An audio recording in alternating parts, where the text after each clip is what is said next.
Today's episode is brought to you by Canby Foursquare Church. Since 1978, a place to grow, connect, and serve. In-person services are back with some restrictions to help ensure everyone stays safe and healthy. For the latest, visit their website at canbyfoursquare.com.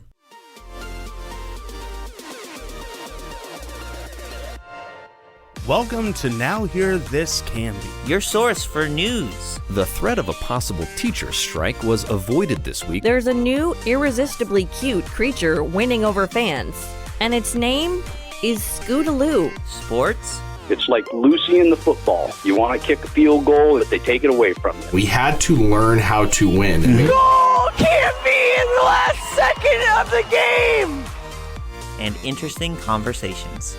Because I'm one of the strongest girls ever, and I know that for a fact. I just really enjoy writing gossip as if I was a bear. With an old maid daughter that make the best moonshine in the coast. And if it would have hit me in the face, I think I would have died. I really do. I guarantee you would have died, man. Are you kidding me?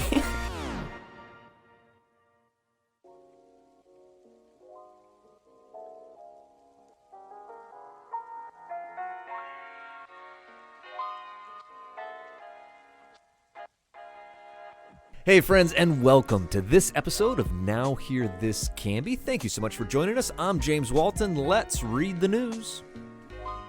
An effort to recall two Canby city councilors is underway after a local businesswoman filed recall petitions this week against Sarah Spoon and Chris Bangs, both of whom were elected in November. Chief Petitioner Stephanie Boyce, owner of the Vitamin Plaza in downtown Canby, and herself an unsuccessful candidate for the Canby City Council in 2010, criticized Spoon, a second-term councilor, for what she termed her repeated public displays of vulgarity via social media. Quote, her participation in productions of inappropriate and sexually demeaning videos and her posted video appearing to be impaired and using profanity, attacking a sitting president, makes her a poor choice to represent the city that values civility and good examples for the young people in our community, Boyce wrote in the recall petition. Spoon's husband, Chris Waffle, moonlights as a musical comedy writer and is the co-founder of the nerd rock duo Mega Thruster, whose material, as its name suggests, features the occasional innuendo. Spoon has provided vocals on several tracks, as has fellow counselor Greg Parker. Reached Tuesday, Spoon said she has not appeared in any sexually demeaning videos of which she's aware. I have no idea what this accusation is based upon, Spoon said in a statement to Now Hear This Canby. I have never participated in anything of the sort. The only thing I can think of is that this citizen is upset about my support of my husband's comedy music career, in which I briefly appeared on a silly joke song and music video he wrote about the weather. The tune in question, The Weather Turns Me On, is a parody song about, well, being turned on by extreme weather events. The entire production was just a project to bring a little laughter to a difficult time, Spoon said. It is pretty surreal that someone would suggest that I am not fit for office because of my participation in a comedy song. I am proud that my husband strives every day to create art through comedy, and I'm not going to stop supporting my husband's ambitions or his constitutional right to express himself because someone didn't get the joke or like a song that he wrote. As for Bangs, Boyce called out what she described as, quote, extreme hostility towards the rights and civil liberties of the people as evidenced by his acerbic and insulting comments made on May 5th, 2021 during a city council meeting. In that meeting, councilors had verbally sparred over a proposed symbolic resolution calling on the governor to end pandemic-related business closures and other restrictions, and Bangs had led the charge in opposing the measure. At the time, he argued the proposal was political theater, unnecessary, since the indoor dining shutdown that prompted the resolution had already been reversed earlier that day, and rife with unverified claims and dubious statements. The measure passed 4-3 after a protracted debate with Mayor Brian Hodson, who had been unable to provide evidence or data to support many of the claims he'd made in the resolution, casting the tie-breaking vote. But the council later unanimously adopted another resolution introduced by those who had voted against that measure, pledging to present, quote, only truthful and verifiable information from reputable sources to the public, regardless of political or personal opinion. In a statement to Now Hear This Canby, Bangs said he had many reasons for opposing the resolution back in May. These include the large number of false statements upon which the resolution was based and the lack of clarity in regards to which the restrictions were at issue, he wrote. Another problem is that the resolution was supposed to protect our businesses, but there was not an upwelling of support for this by our business community. During perhaps the most heated exchange on that May 5th meeting, Bangs had appeared to press several of his colleagues on their Christian faith, challenging, what would Jesus do in this situation? Would Jesus approve this? Prompting Council President Tracy Hensley to shout, "Oh, come on!"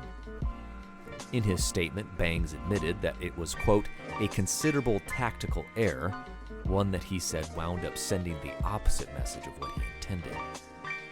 Rather than help people change their minds, it seemed all I did was inflame the very people I was trying to persuade, he wrote. That was a rookie mistake on my part, but to characterize that as an attack on Christians or Christianity is both unfair and absurd. Rather than criticizing Christianity, I was actually asking folks to follow Christianity. The petitioners must collect at least 1,173 verified signatures from Canby residents by November 26 to initiate a recall election. If either or both councilors are successfully recalled from office, the remaining council members will appoint a replacement or replacements until the next general election. Now Hear This Canby has reached out to Boyce for comment. For a longer version of the story, you can visit our website, canbyfirst.com.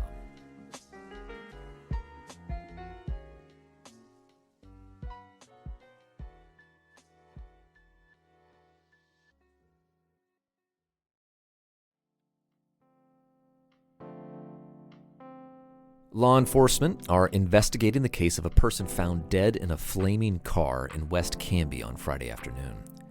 Deputy John Wildhaber, spokesman for the Clackamas County Sheriff's Office, said emergency responders were called to the scene of a car fire near North Birch and Northwest Territorial Road just east of the Molalla River at approximately 1 p.m. on Friday. Canby Fire District responded to the scene. When Canby Fire extinguished the fire, they found a single deceased person in the driver's seat, Wildhaber told Now Hear This Canby. Wildhaber declined to identify the victim or say whether there were other vehicles or individuals involved. He said he could not provide further information due to the active investigation. Asked if the incident involved a collision, Wildhaber replied, I am unable to confirm a crash at this time. All I can confirm is a single vehicle car fire. Canby Police Chief George Troe said the incident occurred just outside city limits in Clackamas County jurisdiction and directed inquiries to the Clackamas County Sheriff's Office. Canby fire officials also declined comment, citing the ongoing investigation.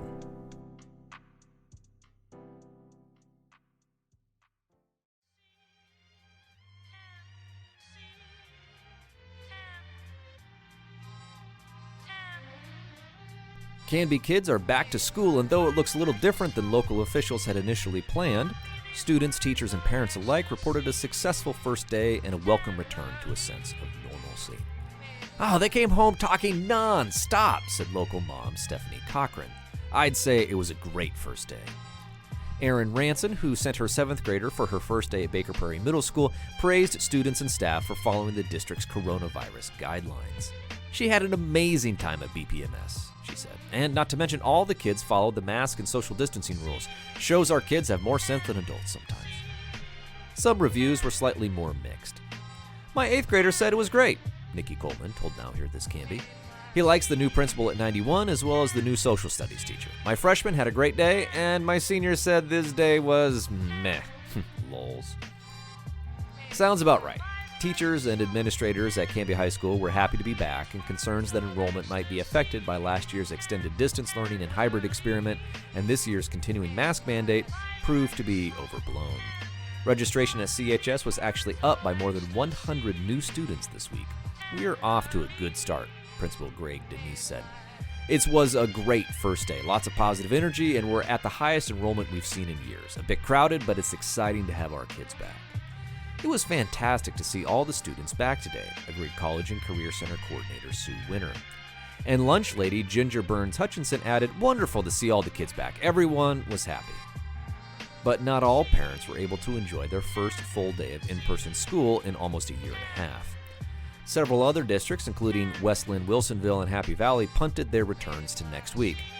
1 week and 2 days, baby, wrote Westland dad Steve Weldon. Finally, both my kids out of the house for longer than a few hours. For photos, you can find this story on canbyfirst.com.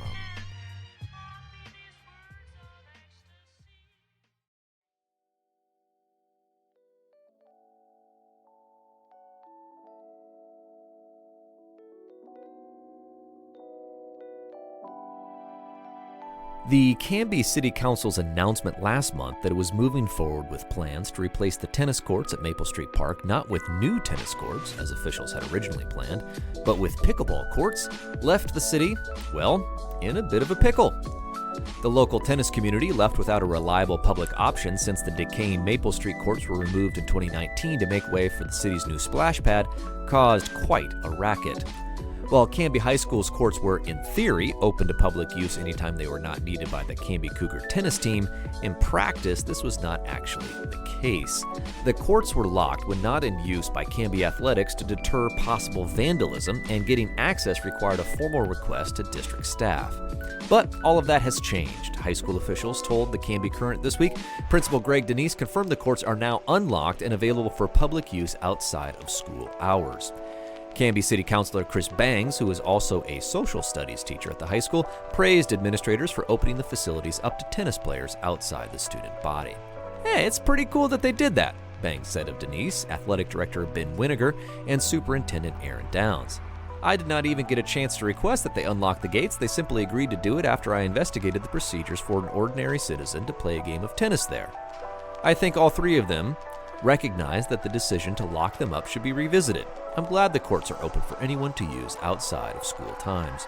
For more information about usage and availability, you can call the high school, 503-263-7200.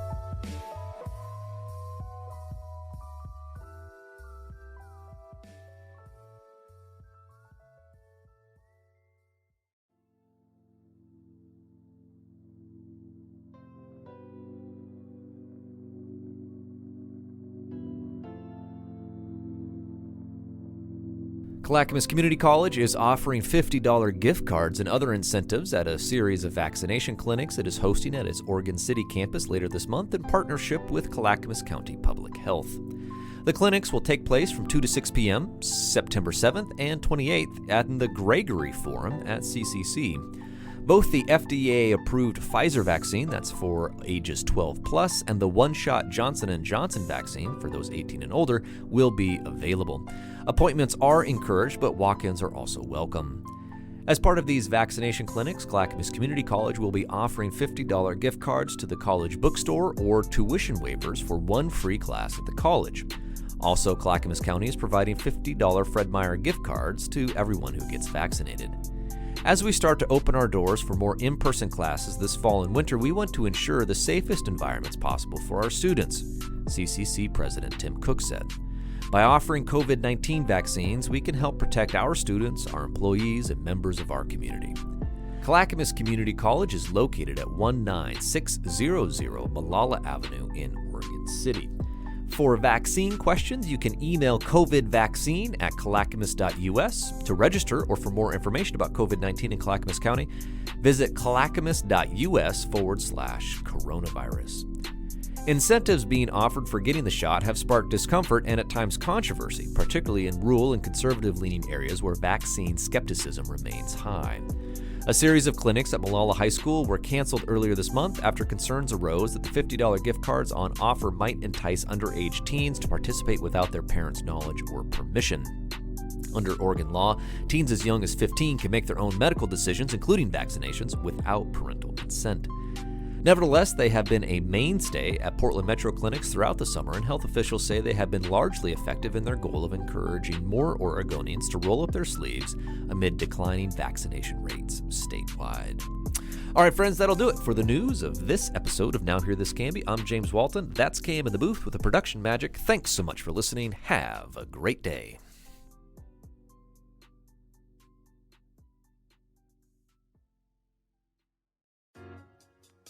Attention hunters! The Canby Rod and Gun Club will be opening their 100-yard rifle range to the general public and club members later this month to give hunters and sportsmen the opportunity to ensure their firearms are properly sighted in before the hunting season kicks off. This year's sight-in days will be from 8 a.m. to 5 p.m. the last 2 weekends in September, the 18th, 19th, 25th, and 26th. The cost is $5 per gun and $1 per chamber flag, which is refundable upon return.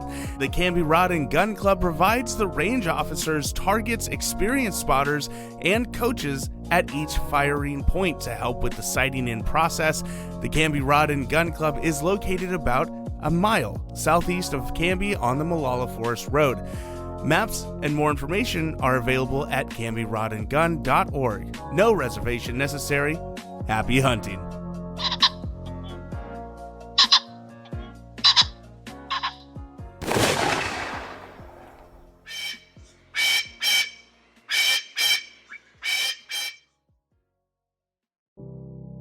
Over 70 years ago, a seed was planted in the rich, fertile soil of North Canby.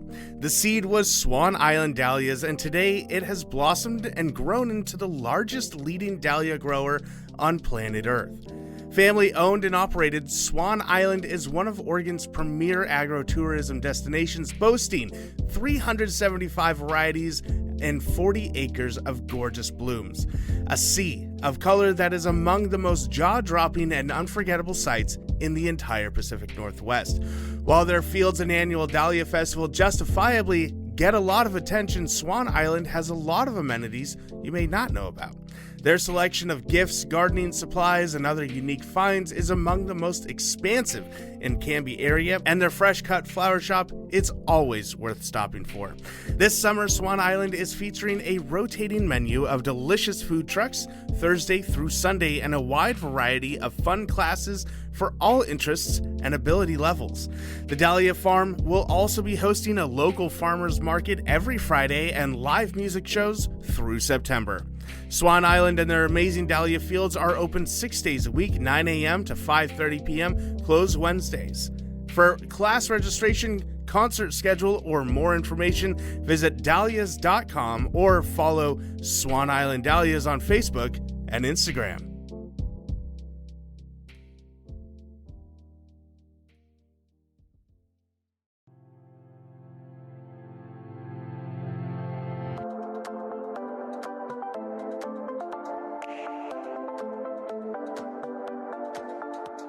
Okay, well, joining us on the Canby Conversation today, we're so delighted to have back on one of our favorite guests, Coach Jimmy Joyce, head coach of the Canby High School football team. Hey, Coach. How's it going, guys? Hey, good. Welcome back on. Always happy to be here. Absolutely. We're so delighted to have you on fresh off your off season, or as you've been calling it, what off season? Exactly. The shortest off season in the history of football. Oh, man. So, yeah, we had the longest off season in the history of football because of COVID. And then, sort of crammed and smushed a entire football season into 6 weeks at the end of last school year. Yep. And then we had the off season of just this summer, and now we're back to football in the fall. Yep. And we're ready to kick off here in just 2 days or 3 days. Yeah.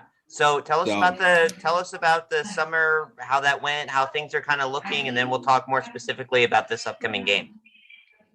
Yeah, it was really nice to be back to somewhat normalcy during the summer. After a year of, so much uncertainty and stuff. And while there's still uncertainty and everything that goes around with anything, it doesn't matter COVID or not, but it was really nice to be able to have kids get back into a more normal routine where it felt, for the first time in a long time, things started feeling normal again.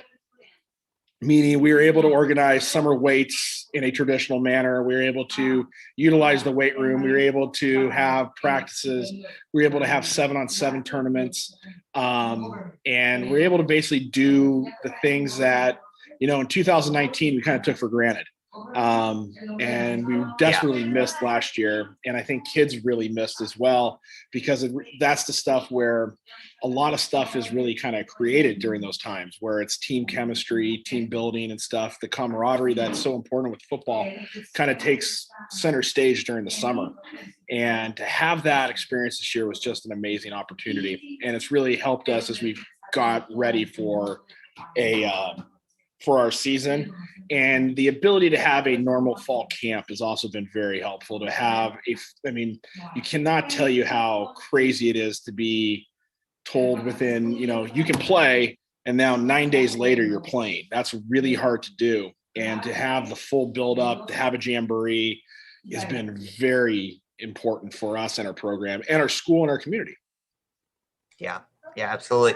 We've had you on the show a number of times before COVID and during, because we love football and Canby loves football, but also because it's really an interesting microcosm of, I feel, of everything that's going on with student athletics and even more largely schools, because you guys were already in a period of flux. You now in your third year as head coach. Yep. Yeah. So you were going into your second year. We had moved down temporarily to 5A. There was so much excitement around the program before COVID heading into this last season that we had. And you've had to juggle all that. I mean, that was already going to be an interesting juggling match. And then COVID just threw so many more wrenches into the puzzle. Looking back, how does it feel, you and your team handling all that stuff? I can speak for it on two different levels. I think you can think of it as a team to start. You cannot put into words how complicated the last 18 months have been in terms of football. For a kid to go from, complete optimism for excitement for a season, excitement for what's coming next, to uncertainty, to delay after delay after delay, to working out in the snow under a tent in our parking lot, to practicing where you can't touch a football or you can't share a football, to being told in 9 days you're playing a game against one of the best teams in 6A. And then dealing with, all the precautions you have to take. It weighs heavy on you. Yeah. I said, last year, even though we played 6 games, it was the longest 6-week season of anyone's lives, because we really started in July, with small workouts, and then we ended in April. That's a long time for anyone to maintain focus and desire and determination. It doesn't matter who you are. I mean, you could go to, Tom Brady, I think, would have had a tough time in that situation. But I was really, really inspired by the kids and how they were able to handle the adversity and really did a lot of good things. And I think that really kind of has catapulted us into what we're really experiencing right now, which is a lot of excitement around the program and a lot of just really good things happening. And then just on a personal level, I think I speak for a lot of coaches when this, last season was the most draining and just difficult season you're ever going to totally. You're ever going to experience. The reason for that is, you could look at it after the season. You usually see 4 or 5 good coaching jobs come available, or 4 or 5 coaches retire. There was a lot of jobs available because, this is something that coaches are not prepared for. I didn't sign up for this. And yeah, exactly. And I was talking to some of my friends who are coaches and stuff, and we all said, we're all, younger coaches, but you imagine that was your first year, how hard that would be. And, 2 weeks before our first game, or 2 weeks before our first practice, I had a baby, and I always tell people my wife's in the hospital. Right. And Coach, I don't know why you're complaining. You had a whole 1 season of experience head coaching before this. Exactly. So, yeah. Come on. Exactly. Exactly. Everyone was, and I could have go back to New Rockney in 1918 and say, how did you handle the Spanish flu epidemic in Notre Dame? Yeah. But yeah, I mean, there's just so many uncertainties and so many strange things that I remember, but I'll never forget. I mean, I'm sitting in the hospital with my wife who's about to deliver our son, and I'm texting with the head coach at West Lynn about organizing a peaceful protest to get our kids back on the field. I mean, that's really where we were at that point. And it's just like some things that you'll never forget, but I think it made us stronger too. And it's like made us, it's either taking you two different ways. It's taking you one way where it's like, I am done with this, or it's like, man, I really do love this. Yeah. Well, before we talk about this upcoming season, I want to ask you one more question, kind of talking about the personal as well. You're also a teacher. You and your coaching staff do such a great job of connecting with these football players as student athletes, and really having a focus on developing them as young men, and helping guide them on a path to developing their character. Gosh, obviously it was just heartbreaking watching the disappointment of the past 18 months, up and down. Or can we play? Can we not? You've described that from your perspective. But emotionally, these kids are developing. They're still going through a lot of stuff. How did you help them handle these things that are outside of their control, that are so disappointing? They maybe feel like pawns in somebody else's game. How did you try to help them navigate some of those feelings of just hopelessness and whatever else, anger? I think you hit on a big part of that is, the staff that I have around me. As we're blessed here in Canby to have an amazing coaching staff, and I'm blessed, and the vast majority of them are teachers here at the high school or in the school system here in Canby. And I think they did an amazing job, because we always say the same thing. It's like, while our main goal is to win football games, and that's the exterior goal. Everyone knows we want to win football games, but we're also preparing these young men and women even for the next chapter of their lives, and then what is coming down the road, and using football as a catalyst for life. And I think the adversity that we felt as adults in our profession as educators allowed us to kind of empathize with our student athletes and the disappointments they had too, because we had the same disappointments. We wanted to be in the classroom with our students. We wanted to be we wanted to be in Cougar Stadium together, but it's how you presented that information to the kids, and also being real with them. That was the one thing that I try to do very much. I try to be as blatantly honest while remaining optimistic. But I do remember there was sometimes it was probably around like November, and sitting there talking to the kids, and I finally kind of had to say to them, we'll see what happens, because we didn't know what was going to happen. And then as things got more and more together, it was just about, really developing those relationships with players on a totally different level. You might know a kid really well as a student, him as a player, but you really got to know about, some of their fears and some of their anxieties they had, because they really did have that kind of stuff out there, and they wanted to make sure that they were taken care of. I remember talking to a kid. I mean, one of the oddities about this whole thing last year was that we started practice without the knowing if we could play. Right. Our state did not decide until a week into practice that we could actually play games. And I remember talking to a kid, and he just said, he goes, "Coach, just shoot it straight to me. Are we going to play a game?" And I go, why is that? And he said, because he goes, "I just don't know if I can do this anymore. Just come to practice." And I said, "I'll be honest with you. I don't know. I'm optimistic, but just give me 4 more days. Just give me 4 more days." Yeah, that's and then so vice hard. versa. Yeah. And then talking to kids, another aspect of this is when we were one of the only states that still hadn't made a decision yet, talking to kids that are about to head to Washington, talk to kids that are about to head to California to play, because they wanted that opportunity. And it was like, just give us an hour. Sure. I mean, just give us 2 hours. I remember being on the phone with one family and being like, I get the text message, like, we're playing. I got to tell them. And they're just like, okay, go Cougars. Awesome. But it's just that anxiety that you never knew. And it was just horrid.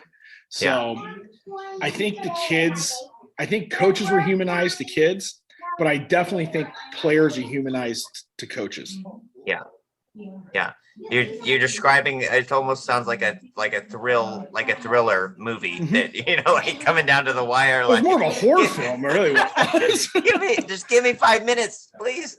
Yeah. Okay. Well, let's doom and gloom, like you say. We still got questions, uncertainty, to a certain extent, but we've got football coming up. So let's talk about Friday night. So let's talk about the upcoming season, and don't do the coaches thing where you sort of couch things and we'll see. I just want all rosy, all optimistic. We're going to score 200 points a game. We're going to do every game a shutout. I just want all optimism. All optimism. Well, I can tell you this. I think there's a lot of excitement around our program right now. We've come out of this COVID craziness of last year, I think, in a better place. Our numbers are going through the roof in terms of participation. We have over 40 freshmen out right now. What's amazing, because those kids didn't even get a chance to play youth football. Is that a record?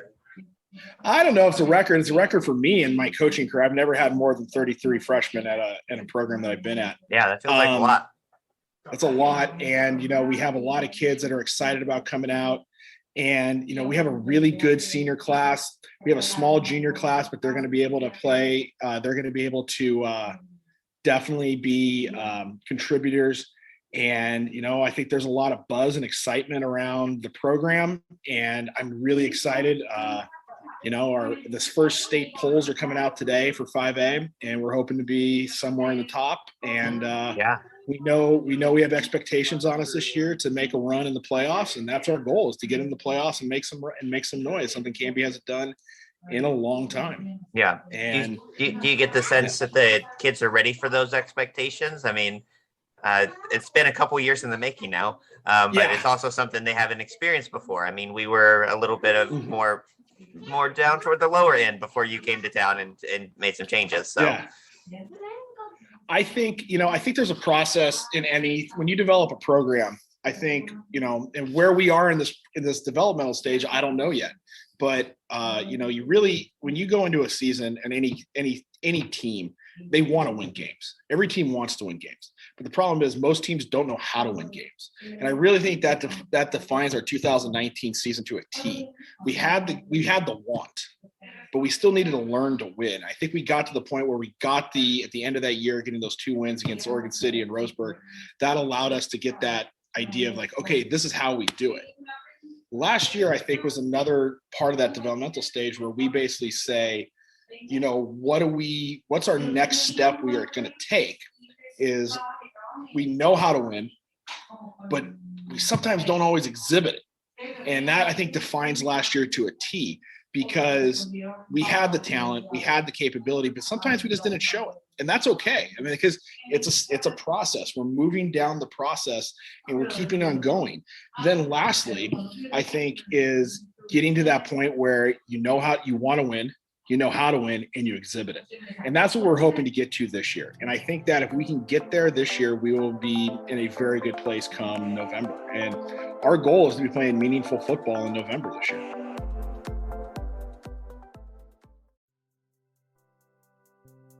Hey, James, what's going on with the internet? The Wi-Fi is all spotty. Well, is it your internet or the Wi-Fi? What are you talking about? Aren't they the same thing? Well, kind of, but no. You see, your home or office accesses the internet through underground fiber cables from DirectLink. It's actually your Wi-Fi router that converts that internet connection into an over-the-air signal for all your wireless devices. Okay, you lost me at kind of? Why do I even try? Look, you have seen like a box-looking device around the studio here. It's probably hidden under a thick layer of dust. No, I don't. Oh, wait, is it that blinky, flashy thing behind the stack of old pizza boxes? Yes, it's the blinky, flashy thing. That's the Wi-Fi equipment that connects your iPad, your PlayStation, and the laptop to the internet. I bought that off Craigslist like 8 years ago. Frankie, I think we just found your problem. Your Wi-Fi equipment is ancient. Electronics, they get old fast, and even when new software updates or faster broadband comes out, your old router just can't keep up. It's like expecting a Model T to outpace those new F-150 Lightnings. Great, so now I have to make Tyler I have to go buy a whole new Wi-Fi setup? How does I even know what to get. Look, I'm going to make it simple. Just call DirectLink, man. Their professional-grade Wi-Fi equipment is super affordable, and they'll manage the updates and the network security for you. They'll even help you install your new router in the perfect spot to get the strongest possible signal. You can visit directlink.coop/Wi-Fi to get started. Well, that sounds great. I'm going to make Tyler call DirectLink today.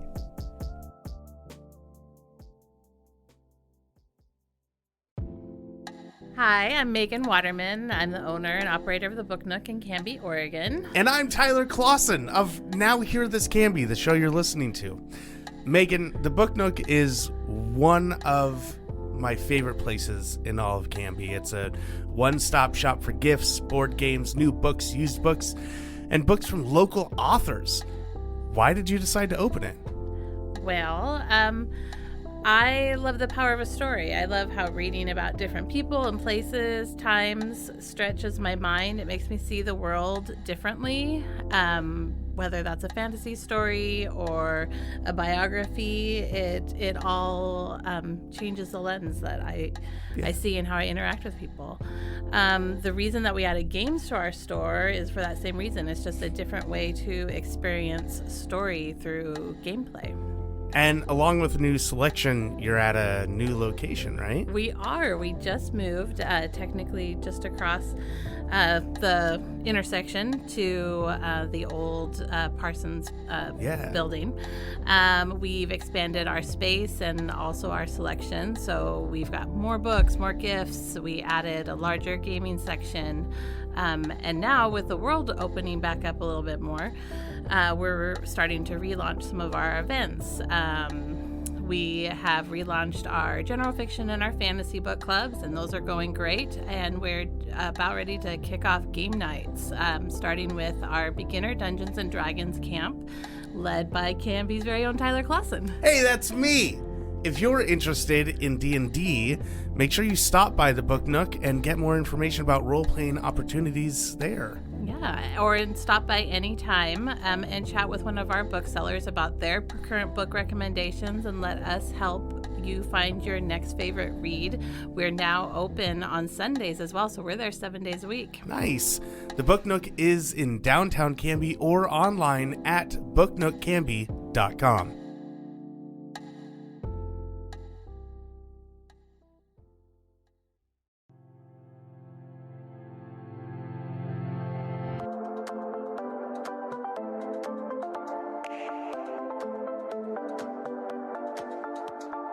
I want to talk about some of the specific standouts that you're anticipating this season, but you I think really made some good points about the mental aspect of football. You know, as John Madden said, 90% of the game is half mental. But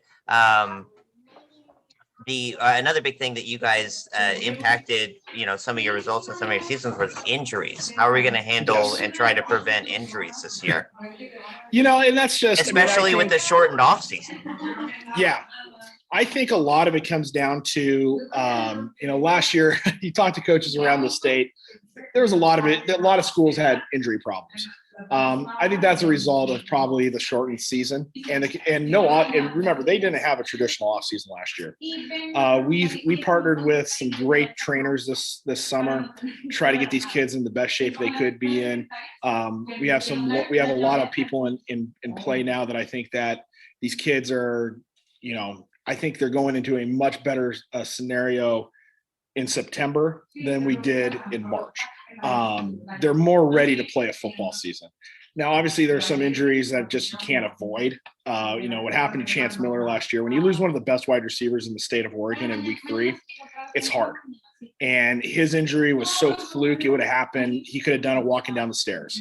Obviously, though, we had a number of other injuries that kind of ended up dealing with whether it is, we lost our running back late in the season, Tyler Mead to a concussion, Mikey Gibson hurting his knee late in the season. Those are parts of football and you just have to deal with them. And I think we are also a much deeper team this year than we were last year. A lot of our guys that are filling those backup roles now that are ready to take meaningful snaps at the varsity level were freshmen and sophomores last year. Now they're going to be juniors and, juniors and sophomores, and are much more ready to take that next step. Well, let's talk about some of the specifics. You mentioned Mikey. He's back as the senior team leader this year. I assume he's someone you're excited about. Yeah, really excited about Mikey. I think he's doing. He's going to be. He's going to be basically a third-year starter for us. And I think that's going to be, very key, is to make sure that he, gets comfortable in the pocket again. He missed the last really 1.5 games last year. But we want to make sure that he, we're looking forward to him on Friday getting some meaningful snaps, getting better, and doing some good things for us. And, Mikey's a tremendous kid. He's also really close to me right now. He's my TA this period. So, okay. So I don't want to make him sound too good and blow up his ego too much. Well, but you also have to say good things. Yeah. There's not enough good things you can say about Mike. He's a great kid. He's a great quarterback, and I'm really excited to see what he's going to do this year. And I think, having to come off the injury and missing a lot of time in a lot of sports, I think he's just really hungry to compete. Okay, awesome. What are some other impact players, offense and defense, we should look out for this season? Well, one guy I think a lot of people are going to have a lot of attention for is Jacob Strand. Jacob is headed to Oregon State. Right now, he's currently the #1 rated offensive lineman in the state of Oregon. Yeah, incredible. Absolutely a tremendous athlete. He's going to play some tight end for us this year and defensive end.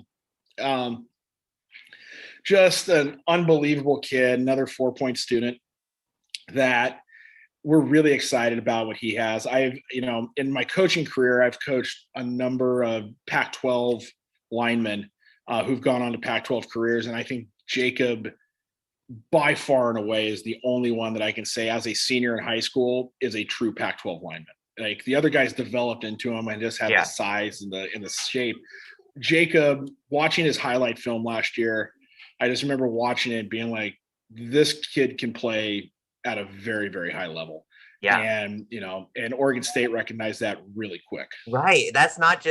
These aren't just, coaches praising his own player and trying to build him up. Yeah. Oregon State, it was like the day that they loosened up some of the COVID restrictions, and universities could reach out and start doing one-on-one recruiting visits again. And Jacob Strand was like right at the top of their list. One of the things that I've really tried to do in the last few years is try to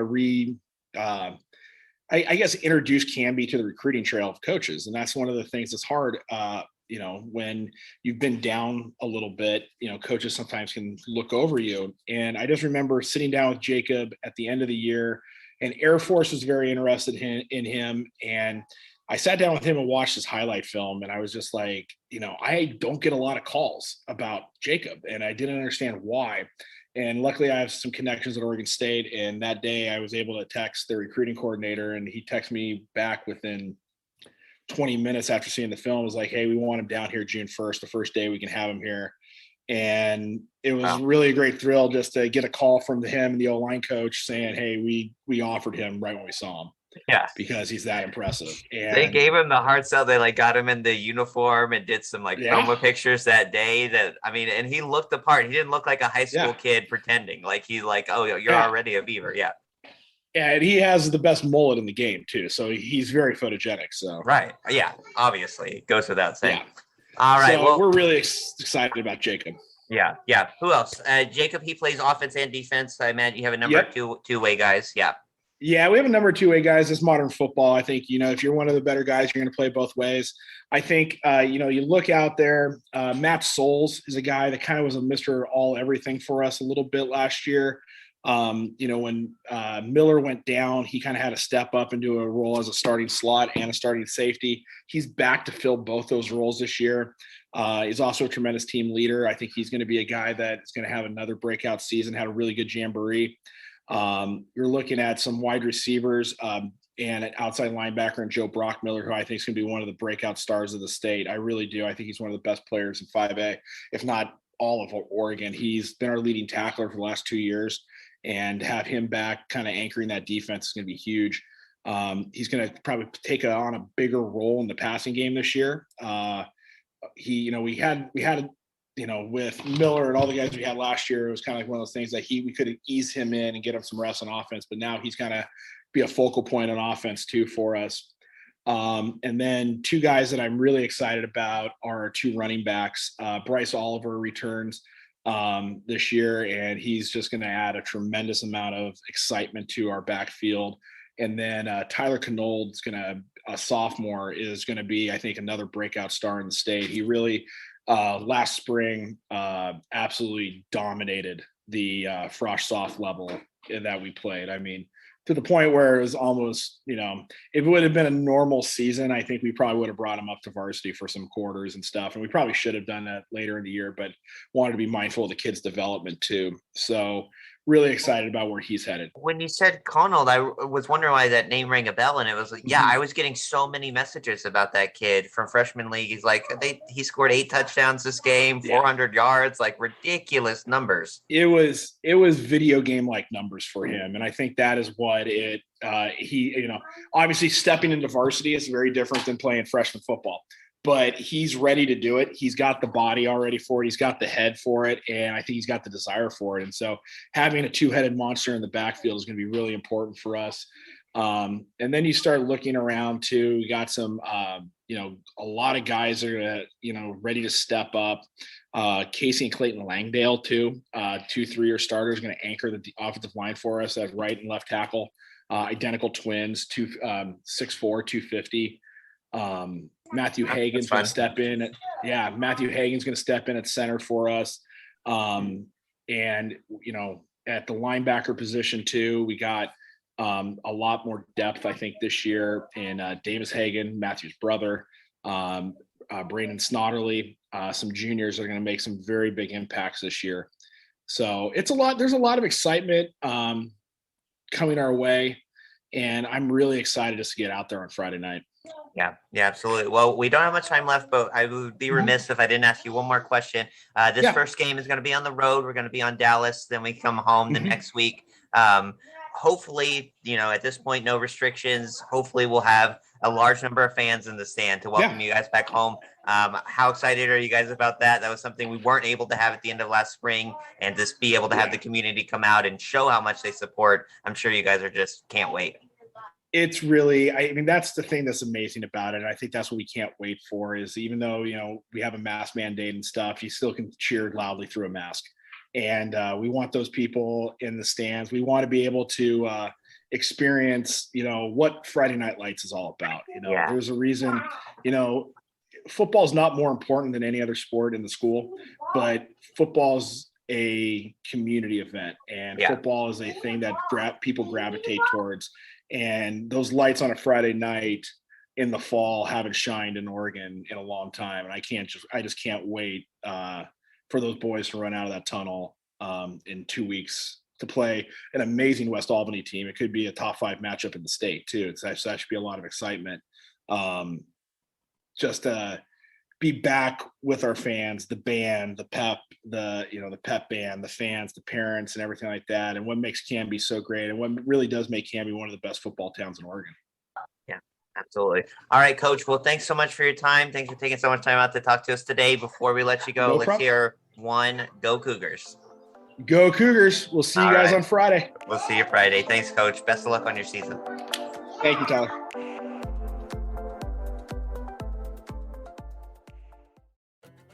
Joining us now is Donna Ellison of Ellison Team Homes, a firm serving all across the Portland metro area with 3 realtors based right here in Canby. Donna, can you tell us how Ellison Team Homes started? I started in real estate. I grew up with my dad. He was a realtor. So I'm a second generation broker, and I grew up with him on weekends. And I learned a lot, eventually working with him for several years and then going out on my own. Our family moved to Canby a couple of years ago, but we really didn't know how it was going to go. And within the first probably 3 months of being here, we literally fell head over heels in love with this place. We love the community, the spirit here. The first Christmas at Waite Park, I was literally crying because everybody was walking around saying Merry Christmas and people were drinking hot chocolate, and we got in a carriage ride with the horse, and it was just too much. You just realize it's special here. Real estate's always been my passion. It is my professional love. I enjoy the people, the relationships. So much comes out of kind of the intensity that you spend with people. You're really up in their business for a period of time. And sometimes it's a couple months, sometimes it's a couple years, sometimes it's a lifetime.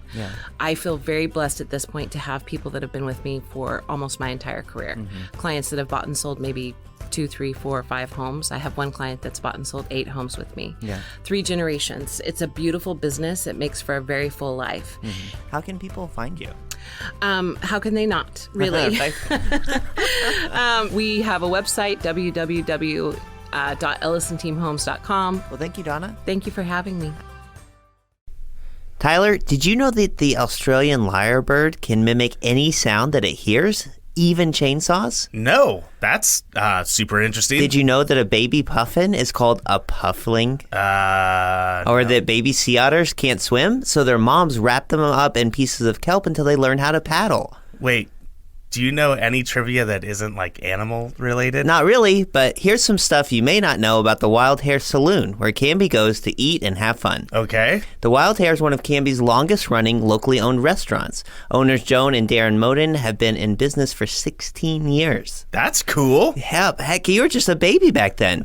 Wait, what? And they love to give back. They've been members of the Canby Chamber for that long, and they donate over $20,000 to local sports, FFA programs, and civic organizations each year. Wow, I'm legitimately caught off. That's cool. Yeah, they also support more than 30 jobs in the community through their award-winning staff, some of them as young as 18. Hey, that's older than you are. Dude, I'm 10 months younger than you. With the days getting longer and the weather getting warmer, the Canby Wild Hare's expansive outdoor patio is the place to be. Furry friends welcome. Well, that sounds great. I'm going to go check them out just off of Highway 99E next to the Space Age in Canby at 1656 Beaver Creek Road in Oregon City, or on their website at thewildharesaloon.net. Now Hear This Canby is produced by me, Tyler Clausen. Our content director and star reporter is Tyler Frankie. And of course, our show is edited by Cameron Clausen. We also feature the vocal talents of Joyce Struby and James Walden. So a round of applause to them. The song that you're hearing right now is Canby by singer-songwriter Olivia Harms, used with her permission. To find more work from her, you can visit her website, olivia13.com. Now Hear This Canby is dedicated to preserving independent local journalism and redefining local news with our fun, fresh, and energetic brand of storytelling. Our sincere thanks to our local sponsors who make this show possible.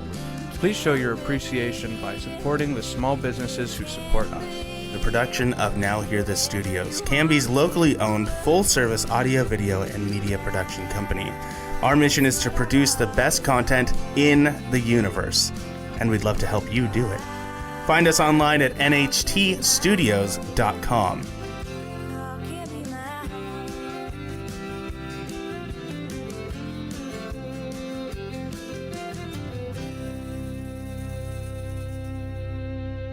I will take a motion to adjourn. I just moved it. I didn't even ask for it, though.